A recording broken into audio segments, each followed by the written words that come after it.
इसके बाद हम कुछ स्टेज पढ़ेंगे HIV के, जैसे कि एक्यूट HIV डिसीज़। इसमें क्या होता है कि सबसे पहले हमें इन्फेक्शन हुआ, इन्फेक्शन के बाद जो HIV है वो हमारे लिम्फ नोड और लिम्फोइड टिश्यू में गए, वहाँ पे जाके ये एक्टिवली मल्टीप्लाई कर रहे हैं, ठीक है, T सेल के अंदर। अब इसके बाद क्या हुआ, जो HIV है उसने T सेल को ही डिस्ट्रॉय कर दिया। इसको हम क्या कहेंगे, प्राइमरी वायरेमिया।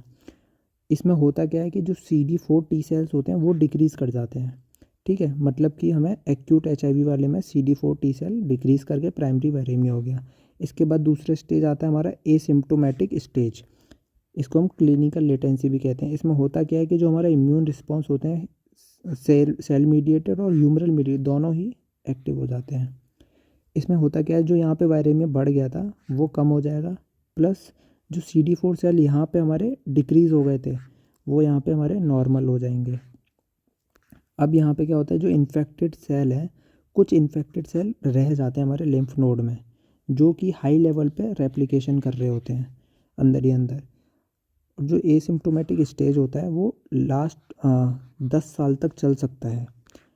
और जब लेटेंसी ब्रोकन होती है, मतलब जब भी हमारी लेटेंसी ख़त्म होती है तो बहुत ही ज़्यादा स्पीड से ये फैलता है, और अगर ट्रीटमेंट नहीं मिला तो 2 साल के अंदर डेथ भी हो सकती है। इसके बाद तीसरा स्टेज आता है हमारा परसिस्टेंट जनरलाइज्ड लिम्फेडिनोपैथी, PGL। इसमें क्या होता है कि जो मैंने बताया था ना, कुछ सेल रह जाते हैं लिम्फ नोड्स में, तो जो सेल रह गए थे वो रेप्लिकेट करते हैं लिम्फ नोड में और लिम्फ नोड को एनलार्ज कर देते हैं। एनलार्ज उनका साइज़ बढ़ जाता है 1 सेंटीमीटर से ज़्यादा, और 2 से ज़्यादा साइड पे हो 3 महीने के लिए, तो ये PGL आ जाता है। अब फोर्थ स्टेज आता है अपना सिम्प्टोमेटिक HIV इन्फेक्शन।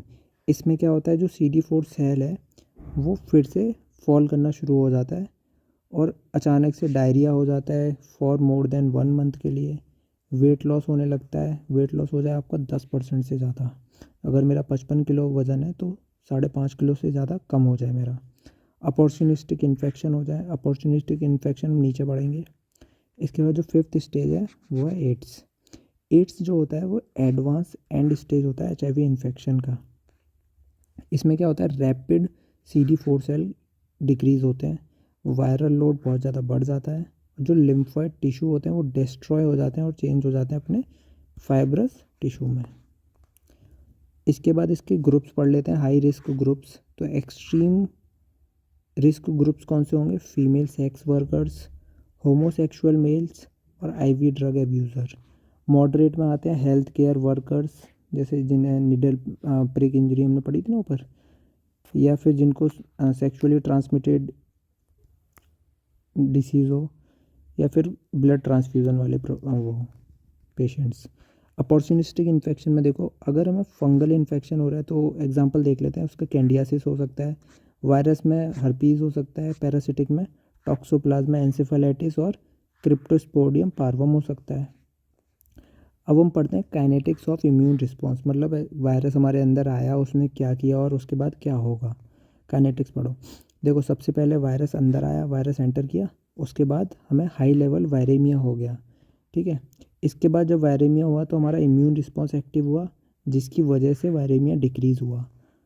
अब जो एंटीबॉडी हैं वो अपीयर होंगी, लेकिन कब अपीयर होंगी, विंडो पीरियड के बाद। विंडो पीरियड क्या होता है कि जो 3 से 12 हफ्ते का टाइम होता है वो विंडो पीरियड होता है। अब इसमें क्या होता है, एंटीबॉडी जो होती हैं अगेंस्ट जीन्स के दिखाई देती हैं। कौन सी जीन्स के दिखाई देगी, सबसे पहले अगेंस्ट टू गैग एंटीजन के अगेंस्ट में सबसे पहले एंटीबॉडी दिखाई देती हैं। मतलब विंडो पीरियड ख़त्म हुआ, विंडो पीरियड ख़त्म होते ही सबसे पहले गैग एंटीजन के अगेंस्ट में एंटीबॉडी दिखाई देंगी। यहाँ पे 3 C's एक वर्ड आता है, जिसमें पहले C का मतलब है कंसेंट, दूसरे का कॉन्फिडेंशियलिटी और तीसरे का काउंसलिंग। कंसेंट मतलब वही HIV जिस पेशेंट का हम कर रहे हैं, रिपोर्ट्स वगैरह बना रहे हैं, उसकी हमें कंसेंट चाहिए होगा। कॉन्फिडेंशियलिटी ये कि अगर वो पॉजिटिव आ गया है तो उसकी जो रिपोर्ट्स होंगी उसमें उसका नाम और ये वर्ड कि ये HIV पॉजिटिव है ये कहीं नहीं लिखा होगा। तीसरा उसकी काउंसलिंग, उसके घर वालों की काउंसलिंग जो भी है। अब हम देख लेते हैं इसकी लैब डायग्नोसिस। लैब डायग्नोसिस में हम स्क्रीनिंग टेस्ट करते हैं। स्क्रीनिंग टेस्ट में भी क्या करेंगे, एलाइशा और रैपिड टेस्ट।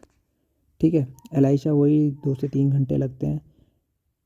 और जब विंडो पीरियड चल रहा होता है एचआईवी का, तब हम इसका डिटेक्शन करते हैं 4th जनरेशन एलाइशा से। ठीक है, रैपिड टेस्ट मैंने बताया कि 30 मिनट से पहले ही हमें रिजल्ट मिल जाते हैं। इसमें रैपिड टेस्ट में क्या क्या आता है, डॉट ब्लॉट ऐसे आता है, इम्यूनोक्रोमेटोग्राफी आती है, डिप स्टिक आता है। ठीक है, इसके बाद दूसरा है सप्लीमेंटल टेस्ट। सप्लीमेंटल टेस्ट में आ जाएगा western blot, line immunoassay. Western blot में होता है क्या है कि एक चीज़ समझो कि जो एचआईवी के एंटीजन है, अब अलग अलग एंटीजन है तो उनके लिए अलग अलग एंटीबॉडी बनेगी। तो वेस्टर्न ब्लॉट एक ऐसा टेस्ट है जिसमें हम वो इंडिविजुअल एंटीबॉडी को डिटेक्ट कर लेता है सीरम में, अलग अलग एंटीजन के अगेंस्ट जो बनती हैं। जैसे कि गैग जीन के अगेंस्ट अलग बनेगी, पोल के अलग बनेगी, एनवल के अलग बनेगी। तो इन सबको अलग अलग वो डिटेक्ट कर लेता है। लाइन इम्यूनो ऐसे होता है। और तीसरा होता है अपना कन्फर्मेटरी टेस्ट। कन्फर्मेटरी टेस्ट में हम क्या क्या पढ़ते हैं, P24 एंटीजन डिटेक्शन टेस्ट पढ़ेंगे। P24 एंटीजन डिटेक्शन टेस्ट में क्या होता है कि आफ्टर विंडो पीरियड इसको करते हैं। इसकी इम्पोर्टेंस देख लो, ये एक तो कन्फर्मेशन देता है हमें एचआईवी का। दूसरा, ड्यूरिंग विंडो पीरियड भी डायग्नोसिस हो जाएगी एचआईवी की। ठीक है, दूसरा हम पढ़ेंगे वायरल आरएनए डिटेक्शन। ये गोल्ड स्टैंडर्ड मेथड होता है। इसको कैसे कैसे करते हैं, आरटीपीसीआर और रियल टाइम आरटीपीसीआर करते हैं। ये भी ड्यूरिंग विंडो पीरियड होता है। ठीक है, नॉन स्पेसिफिक इम्यूनोलॉजिकल टेस्ट होते हैं कुछ, जिसमें हम पता करते हैं जैसे अगर एचआईवी पॉजिटिव है तो जो CD4 टी सेल का काउंट है वो लो ही होगा। इसमें हाइपर गामा ग्लोबिनीमिया हो जाएगा। और जो CD4 और CD8 टी सेल का रेशियो होता है वो अल्टर हो जाएगा, बिगड़ जाएगा। अब यहाँ पे नाको की कुछ स्ट्रेटजी होती हैं एचआईवी डायग्नोसिस करने के लिए। नाको मतलब नेशनल एड्स कंट्रोल ऑर्गेनाइजेशन। ठीक है, ये पुअर कंट्रीज़ के लिए होता है मेनली। इसमें होता क्या है कि देखो कि कोई पॉजिटिव रिज़ल्ट है पहले स्क्रीनिंग टेस्ट का, तो उसको हम फाइनल नहीं मानेंगे। उसके बाद हम उसको कंफर्म करने के लिए दूसरा कोई 1 या 2 स्क्रीनिंग टेस्ट करेंगे। ठीक है, अब फिर दूसरा देखो कि जो फर्स्ट स्क्रीनिंग टेस्ट होगा वो हाईली सेंसिटिव होगा, लेकिन जो दूसरा और तीसरा होगा वो हाईली स्पेसिफिक होगा। जो हमने 3 टेस्ट करे हैं वो अलग अलग प्रिंसिपल पे बेस्ड होने चाहिए और अलग अलग एंटीजन के बेसिस पे होने चाहिए। ठीक है, इसके बाद जो सप्लीमेंटल और कन्फर्मेटरी टेस्ट जो हम कर रहे हैं वो हम तभी करेंगे जब जो हमारे स्क्रीनिंग टेस्ट है वो इंटरमीडिएट हो, मतलब बीच में हो, कंफ्यूजिंग हो। ठीक है, वो तभी करेंगे। अब इसके कुछ एल्गोरिदम होते हैं कि पहली एल्गोरिदम है कि हम कब करेंगे, फॉर ट्रांसफ्यूज़न करेंगे, मतलब blood donor in blood banks, blood donors के लिए करेंगे।